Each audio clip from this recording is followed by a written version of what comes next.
En Hebreos 1, versículos del 8 al 9, nosotros tenemos una cita que es bastante usada por los trinitarios.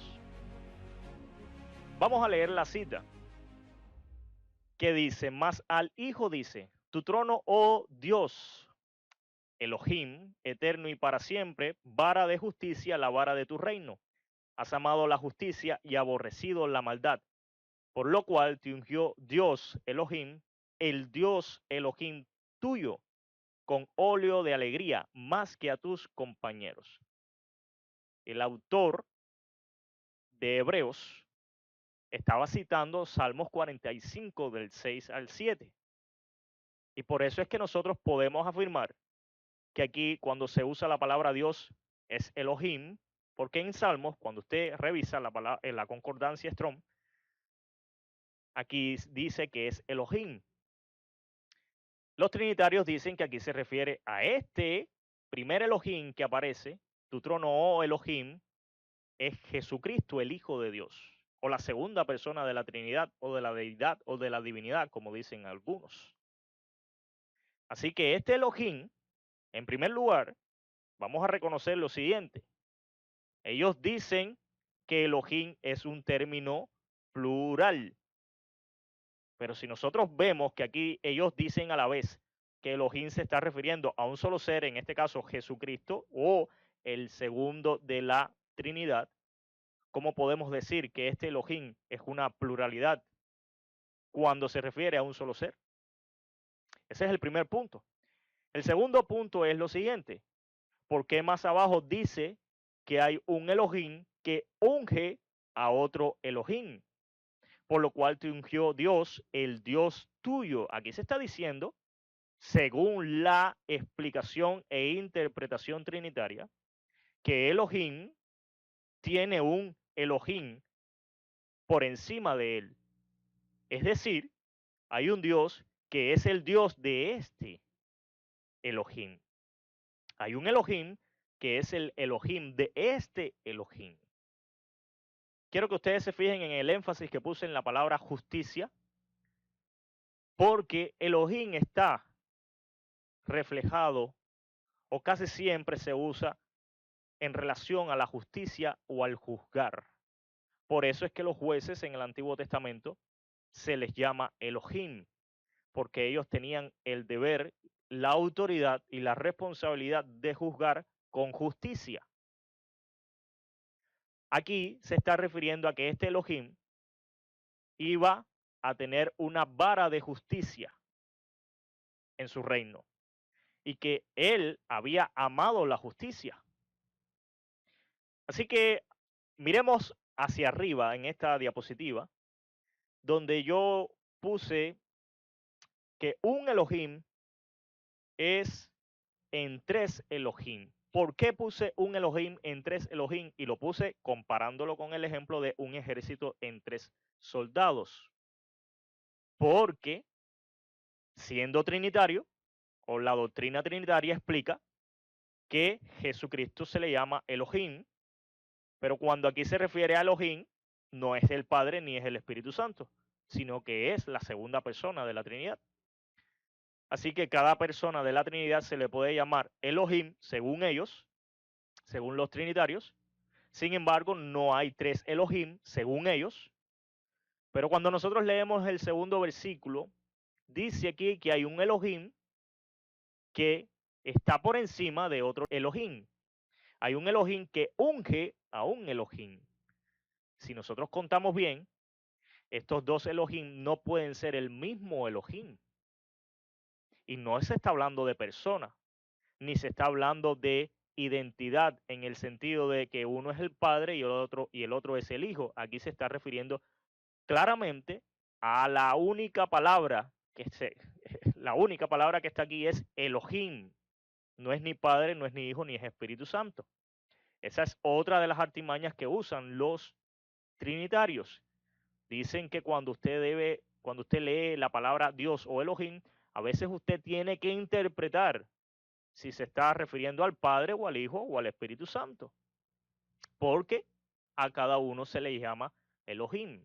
Sin embargo, no hay tres Elohim, según ellos, sino uno. Por lo tanto, cuando nosotros vemos la formulación de la doctrina trinitaria, la cual dice un Dios en tres personas, pudiéramos llegar a la conclusión de que ellos creen que hay un Elohim en tres Elohim. Y eso nos da la cuenta no solamente de un Elohim ni de tres Elohim, sino de cuatro Elohim. Pero si abundamos un poquito más, para todos aquellos que creen que Dios no es un ser, sino que es la unidad de tres seres o de tres personas, también a la unidad de esos tres seres o de tres personas se les llama o se les tiene que considerar como Elohim, Dios. Tendríamos entonces algo impersonal como una sustancia divina o como naturaleza divina o como una unidad que es algo abstracto.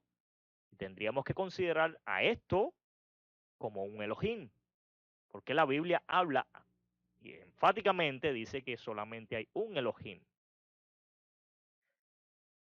Por donde quiera que usted mire esta doctrina de la Trinidad, al analizar los términos Ejad, Elohim, y al ver los pronombres personales que se usan y las explicaciones que se dan en la doctrina trinitaria, en el mundo trinitario, usted tiene solamente una conclusión.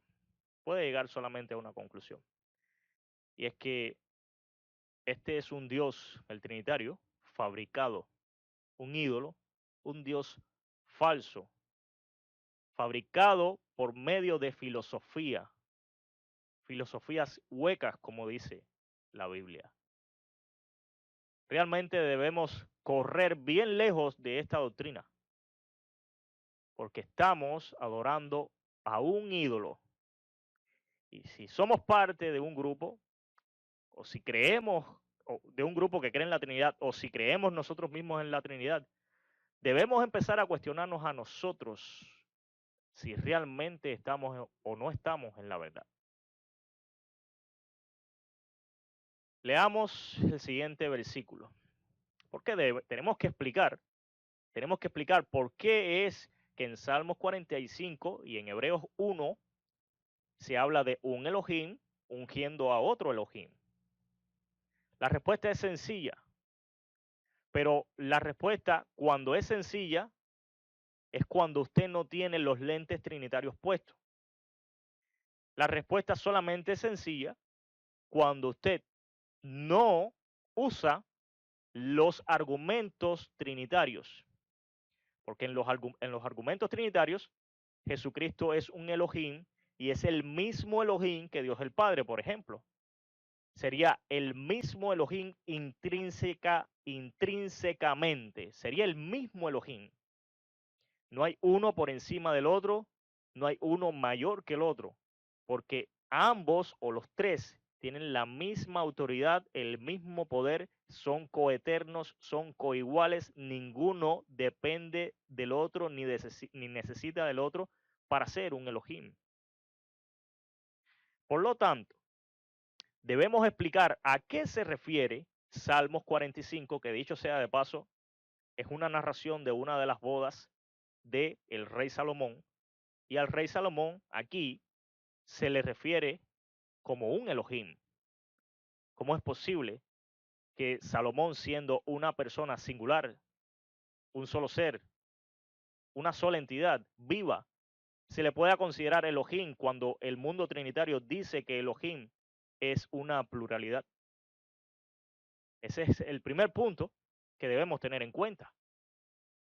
Lo otro es, ¿un hombre común y corriente puede ser llamado Elohim? ¿Acaso solamente Elohim no era, según la doctrina trinitaria, un término para referirse al Dios del cielo, al único Dios verdadero? ¿Cómo puede ser posible que el rey Salomón se le diga Elohim? La diferencia está, y la explicación está, en que existe un Elohim que es por naturaleza Elohim. Y por eso es que la Biblia dice que hay un solo Elohim, Elohim que es el que está por encima de todos, Elohim del cual procede todo, un solo Dios, y fuera de él no hay otro Elohim igual, idéntico como él. en Éxodo capítulo 7, versículo 1, tenemos la respuesta del por qué al rey Salomón, por ejemplo, se le puede llamar Elohim. Tenemos también el ejemplo del por qué a los jueces de Israel se les llamaba Elohim. Porque dice en Éxodo 7:1, y Jehová dijo a Moisés, mira, yo te he constituido Dios, Elohim, para Faraón, y tu hermano será tu profeta. No es lo mismo ser Elohim, Dios, por naturaleza, en esencia, que está por encima de todo, a que haya un Elohim que fue constituido, que fue puesto, que fue designado como un Elohim. Evidentemente, para el pueblo de Israel, Moisés era un Elohim. Sin embargo, no hay dos Elohim cuando hablamos de el verdadero Elohim. Moisés era un Elohim porque Dios, el Elohim único, un solo ser singular, el cual dice, yo soy Elohim y no hay otro fuera de mí. Este Elohim tiene la potestad y la autoridad de constituir a otras personas, a otros seres como Elohim. Por eso es que en la Biblia se sobreentiende que cuando Elohim unge a Elohim y Elohim es el Elohim de otro Elohim, el segundo Elohim es un Elohim constituido por el primero. El segundo Elohim es un Elohim ungido por el primero, designado por el primero. Y el primero es el único verdadero, el cual se refiere a sí mismo como yo, una persona o un solo ser singular. No podemos caer en la falacia, en la contradicción de decir que el único Elohim verdadero es una unidad compuesta o una pluralidad de seres, porque no tendríamos un solo Elohim verdadero, sino tendríamos como mínimo tres. Y cuando usted presiona la doctrina de la Trinidad, tiene que entender y tiene que llegar a la conclusión de que hay cuatro Elohim, al menos para todo aquel que crea en la doctrina de la Trinidad. La explicación sencilla es que cuando en la Biblia se llama a una persona Elohim, usted tiene que analizar y entender si esa persona fue constituida por Dios como un Elohim. Y cuando es constituido por Dios como un Elohim, no es que sea un falso Elohim o un falso Dios, sino que este Dios y este Elohim ha sido constituido por el verdadero y por lo tanto tiene toda la autoridad para funcionar como Elohim, porque fue designado por aquel que tiene autoridad por encima de todas las criaturas. Lo mismo pasa con Jesucristo, el Hijo de Dios. Pero de eso vamos a hablar con más detalles en otros videos, del por qué Cristo, Jesucristo, como hablamos en el primer video, tenía un Dios y él se refería a su Padre, un solo ser singular, como su Dios. Pudiéramos decir con toda certeza a su Padre como su Elohim. Creo que hasta aquí hemos sido bastante claros con esta explicación, pero vamos a avanzar un poco más, porque esto tiene mucha tela por donde cortar aún. Y estamos tratando de desenmascarar una doctrina, una falsa doctrina, que por tantos siglos ha apartado la vista de las personas del único Elohim verdadero, el Padre Celestial, una sola entidad, un solo ser, una sola persona, singular. Leamos lo que dice en Hechos, capítulo 17, versículo 31, para confirmar lo que hemos venido diciendo. Dice, por cuanto ha establecido, y se está hablando de Dios, un día en el cual juzgará al mundo con justicia por aquel varón a quien él, nuevamente vemos un pronombre personal singular, a quien él designó. dando fe a todos con haberle resucitado de los muertos. Aquí confirmamos que cuando una persona es constituida como Elohim, es porque por medio de esa persona, el Elohim único y verdadero, solo ser singular, el Padre, va a juzgar por medio de él. Y Jesucristo fue establecido, designado por el único Dios verdadero, el Padre, para juzgar al mundo. El Padre designó a Jesucristo como un juez por medio del cual el Padre va a juzgar al mundo en un día que ha sido establecido. Y va a juzgar al mundo con justicia por aquel varón a quien él designó, el cual, según Hebreos 1, 8 y 9 y Salmos 45, la cual, como también se refería al rey Salomón, era una profecía mesiánica, nos indica que este Elohim, al cual Dios levantó, amaba la justicia. Y por eso es que Dios, el único Dios verdadero, el Padre Celestial, por medio de este